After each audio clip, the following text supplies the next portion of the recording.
عملت ستيكر من الكتب القديمة، احلى من الجاهز وكمان من حاجات موجودة عندنا في البيت. معايا كتاب قديم، هقص الصور الصغيرة الحلوة اللي فيه بالشكل ده، وهنا قصيت كل الصور اللي في الكتب القديمة، ونزلت المكتبة اشتريت ورقة زبدة بجنيه، وقصيت الجزء الاول ده بالمقص مش للاخر، ولزقت عليه لزق بلاستر، وحطيت عليه الصور اللي معايا ولزقت عليه لزق بلاستر تاني، وهقص كل صورة لوحدها. هعمل كل الصور اللي معايا بالشكل ده وهركنهم على جنب. معايا فايل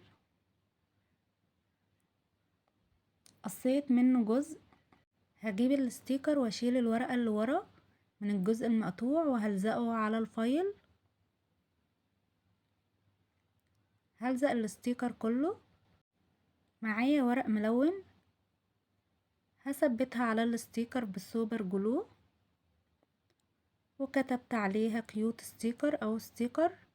عملت اشكال كتير من الكتب القديمة. وبس كده، اعملوا متابعة للصفحة ولايك للفيديو لو عجبتكم الفكرة، وكمان ما تنسوش تعملوا الفكرة لأولادكم، هيفرحوا بيها قوي وكمان هيحبوها جدا.